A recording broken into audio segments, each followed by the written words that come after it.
Good evening, everyone. Thank you at this late hour for everyone coming over to the fifth meeting of the House State Government Committee. I call the meeting to order, and I now ask the Secretary at this time to please call the roll. Representative Bojanowski. Representative Bowling. Here. Representative Bratcher. Representative Chester Burton. Present. Representative Duvall. Representative Graham. Here. Representative Heath. Representative Heverin. Present. Representative Herron. Here. Representative Hodgson. Here. Representative Huff. Here. Representative Johnson. Here. Representative Maddox. Here. Representative Rawlings. Well, this one. Representative Tate. Representative Tipton. Here. Representative Williams. Here. Representative Witten. Here. Representative Imes. Here. Representative Hale. Present. We do have a quorum this evening, and we are constituted to do business. Please silence your phones, as I always try to announce that to you. And when the guests come to the table, please make sure that the green light is on and speak into your microphone as close as you can. Before we proceed, we are going to be doing three bills tonight. We are going to be passing over Senate Bill 128 this evening. So we will begin with House Bill 579, and the sponsor is Representative Meredith. Representative Meredith, please come forward and introduce yourself, sir, and the guest that's with you introduce himself, and then you may proceed. Thank you, Mr. Chairman, members of the committee. Michael Lee Meredith, representing the 19th House District. Thank you, Representative Joe McDaniel, Interim Controller, Finance and Administration Cabinet. All right, gentlemen, thank you both. Representative Meredith, the floor is yours, and you may proceed at this time. Motion on the bill. We do have a motion in a second, but we do have some questions, and Representative Bojanowski, you will be first. Okay, I know the hour is late, and I generally have really good reading comprehension, but I honestly don't understand what this bill does. Could you please explain? And I'll be happy to give a brief explanation, Representative Bojanowski. So I think it was the weekend before the bill filing deadline, the Finance and Administration Cabinet reached out to me because of all the natural disasters that have not just happened in Kentucky over the last several years, but that have happened throughout our region. We have a self-insurance policy that covers the first $1 million of damage on our state buildings. We buy reinsurance after that to cover anything over $1 million. But because of all the disaster experience in the area, there is a real fear amongst the cabinet and their insurance brokers that they will not be able to buy at that $1 million policy limit that is set in statute right now. And they need some time to allow for a higher limit till the experience can get back down and they can buy a policy within the boundaries of the statute at a higher level. So we raised that bottom limit of the policy from $1 million to $10 million for the next 2 years, and then sunset it after that so that we can come back and look at it again. Representative Bojanowski, any other questions? I kind of sort of understand, so I'm good. Thank you. Okay. Representative Graham, do you have a question, sir? No, I'm just concerned that we are doing this, and I'm not sure if the press knew that we were coming in for this meeting and open meetings, open records. I mean, I just have, some concerns about that. But in terms of the legislation, I agree with it. It's just the way in which we are doing it this evening. Well, sir, the meeting announcement was set Friday evening afternoon after we left. So the meeting has been out there on record all weekend long and today as well. Representative Meredith, would you like to follow up on anything else, sir? Be happy to answer any other questions that members have, but it's pretty simple. Obviously, it's a little bit complicated in the reading of it, but it's a pretty simple fix. And it's not something that I think anybody just wants to do. It's something that we're having to do out of necessity because of the disaster experience in our area. Are there any other questions from any of the members?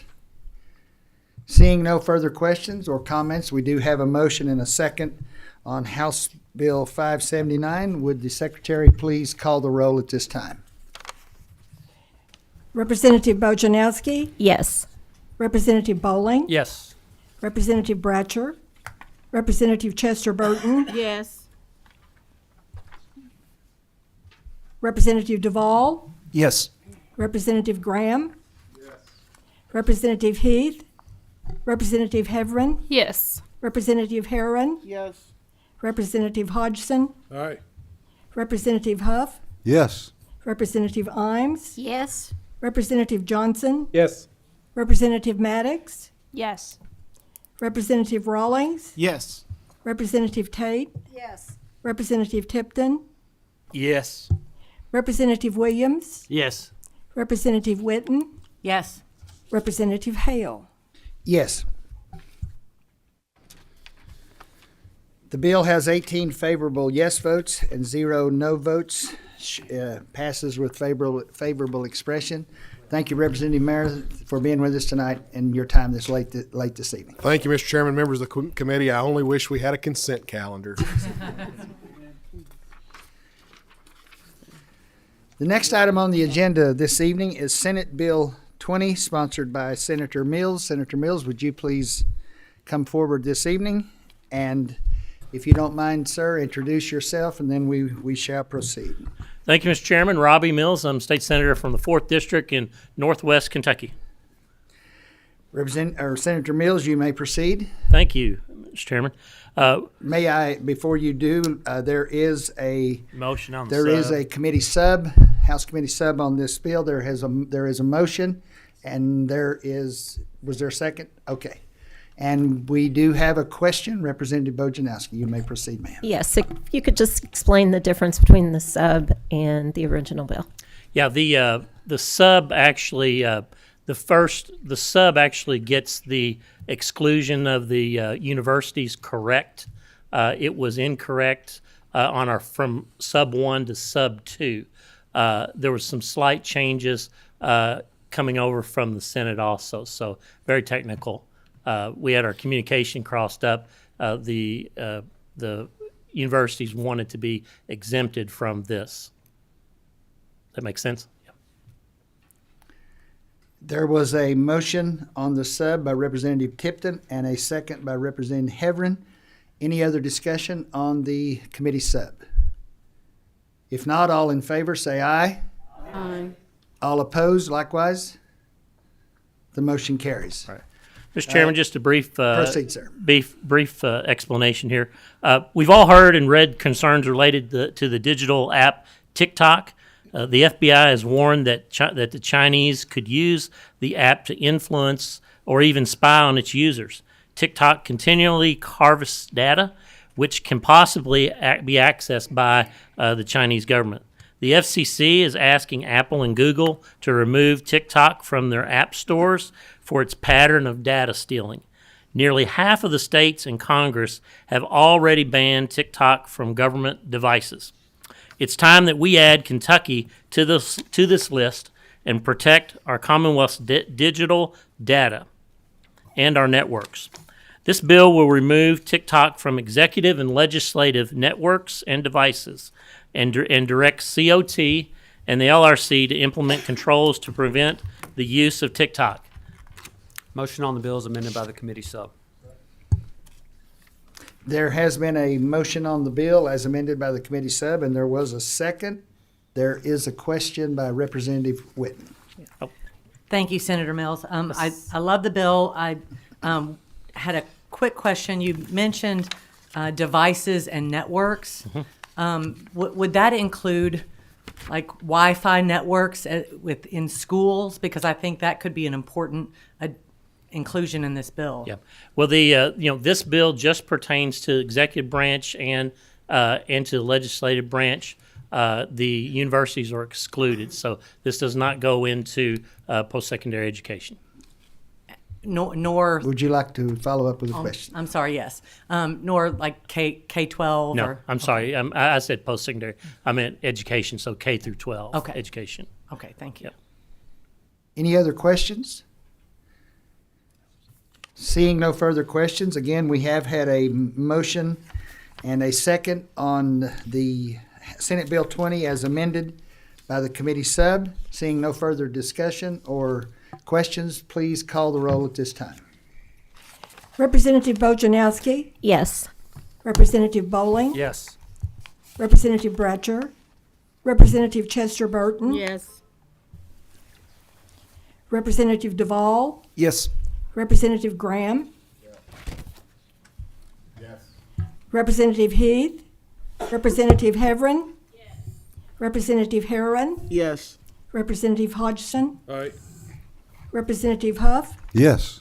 Representative Imes. Yes. Representative Johnson. Good bill, yes. Representative Maddox. Yes. Representative Rawlings. Yes. Representative Tate. Yes. Representative Tipton. Yes. Representative Williams. Yes. Representative Witten. Yes. Representative Hale. Yes. Senate Bill 20, as amended by the committee sub, has 18 yes votes, 0 no votes, passes with favorable expression. Should do the same on the House floor. Senator Mills, thank you for being here with us this evening at this late hour. Appreciate you bringing this bill to us. Thank you so much.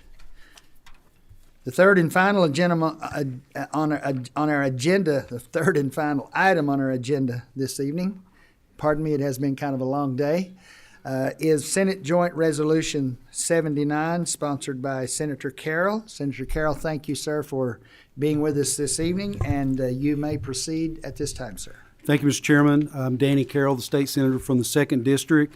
Senate Joint Resolution 79 establishes the Nuclear Energy Development Working Group under the executive branch of Energy and Environment Cabinet.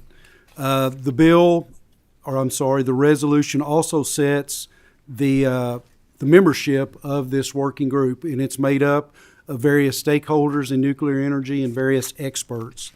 The resolution defines the purpose of the working group, and that is primarily to establish the structure of a nuclear commission for the Commonwealth. And finally, this working group is required to report to the governor and to the legislature by December 31st. I have spared you my normal talk about nuclear energy. If there are those of you who are not up to date on nuclear energy and why we need to do this, I'd be more than happy to answer those questions. We do have a question. Representative Bojanowski, you may proceed, ma'am. Yes, this is definitely an area within which I don't have much familiarity. I did not notice on the members of the working group any representative from like Louisville Gas and Electric. Is that because it's not related to nuclear power? I just wasn't understanding. There are various utility representatives that are on this working group, and they are a crucial part of this, but we had to try to balance out the membership, and we also have several nuclear experts, so they are represented, maybe not that particular utility, but energy is very much represented in the working group. Any other discussion or questions? Is there a motion on the bill? Or on the resolution, I'm sorry. There has been a motion on Senate Joint Resolution 79, and there is a second. Seeing no further discussion, Madam Secretary, please call the roll. Representative Bojanowski. Yes. Representative Bowling. Representative Bratcher. Representative Chester Burton. Yes.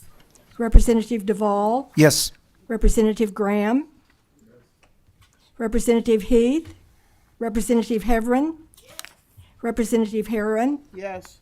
Representative Hodgson. Representative Huff. Yes. Representative Imes. Yes. Representative Johnson. Yes. Representative Maddox. Yes. Representative Rawlings. Yes. Representative Tate. Yes. Representative Tipton. Yes. Representative Williams. Yes. Representative Witten. Yes. Representative Hale. Yes. Senate Joint Resolution passes with 18 favorable yes votes, 0 no votes. Passes with favorable expression. Should do the same on the House floor. Senator Carroll, thank you, sir, for being here and for the late hour. We appreciate you being with us tonight. Thank you, Mr. Chairman, and all members. To all the members, again, thank you for being here this late evening. I know it's been a long day, but I appreciate you coming for the committee meeting. Seeing no further business at this time, we are now adjourned.